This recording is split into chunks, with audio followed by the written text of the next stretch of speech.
Hello and welcome to Storytime with Sugar. Today we're reading The Tale of Peter Rabbit.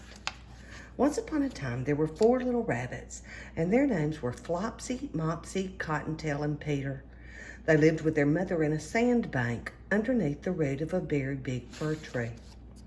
"Now, my dears," said old Mrs. Rabbit one morning, "you may go into the fields or down the lane, but don't go into Mr. McGregor's garden. Your father had an accident there. He was put in a pie by Mrs. McGregor. Now run along and don't get into mischief. I am going out."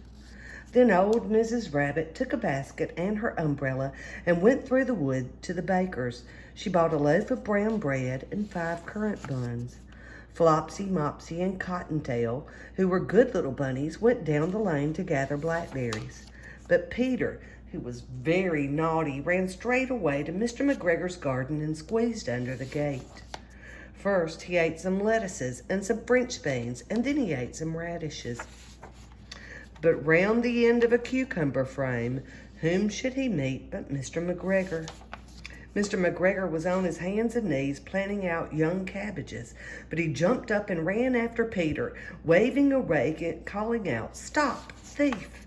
Peter was most dreadfully frightened. He rushed all over the garden, for he had forgotten the way back to the gate. He lost one of his shoes among the cabbages, and the other shoe amongst the potatoes.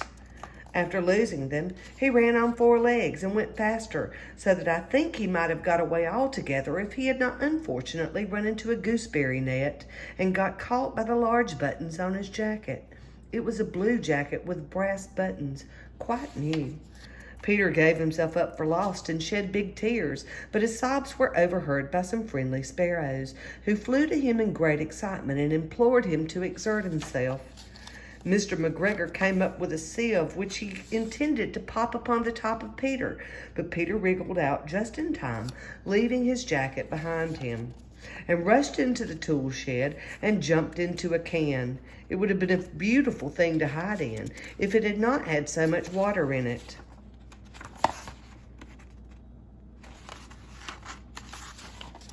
Mr. McGregor was quite sure that Peter was somewhere in the tool shed, perhaps hidden underneath a flower pot. He began to turn them over carefully, looking under each. Presently, Peter sneezed. "Curdy, shoo!" Mr. McGregor was after him in no time, and tried to put his foot upon Peter, who jumped out of a window, upsetting 3 plants. The window was too small for Mr. McGregor, and he was tired of running after Peter. He went back to his work. Peter sat down to rest. He was out of breath and trembling with fright, and he had not the least idea which way to go. Also, he was very damp with sitting in that can. After a time, he began to wander about, going lippity-lippity, not very fast, and looking all around. He found a door in a wall, but it was locked, and there was no room for a fat little rabbit to squeeze underneath. An old mouse was running in and out over the stone doorstep, carrying peas and beans to her family in the woods. Peter asked her the way to the gate, but she had such a large pea in her mouth that she could not answer. She only shook her head at him. Peter began to cry. Then he tried to find his way straight across the garden, but he became more and more puzzled. Presently, he came to a pond where Mr. McGregor filled his water cans. A white cat was staring at some goldfish. She sat very, very still, but now and then the tip of her tail twitched as if it were alive. Peter thought it best to go away without speaking to her.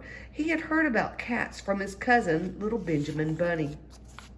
He went back towards the tool shed, but suddenly, quite close to him, he heard the noise of a hoe. Scritch, scratch, scratch, scritch.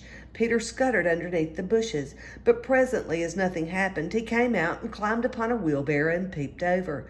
The first thing he saw was Mr. McGregor hoeing onions. His back was turned towards Peter, and beyond him was the gate. Peter got down very quietly off the wheelbarrow and started running as fast as he could go along a straight walk behind some blackcurrant bushes. Mr. McGregor caught sight of him at the corner, but Peter did not care. He slipped underneath the gate and was safe at last in the wood outside the garden.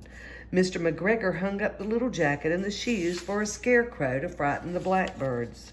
Peter never stopped running or looking behind him till he got home to the big fir tree. He was so tired that he flopped down upon the nice soft sand on the floor of the rabbit hole and shut his eyes. His mother was busy cooking. She wondered what he had done with his clothes. It was the second little jacket and pair of shoes that Peter had lost in a fortnight. I am sorry to say that Peter was not very well during the evening.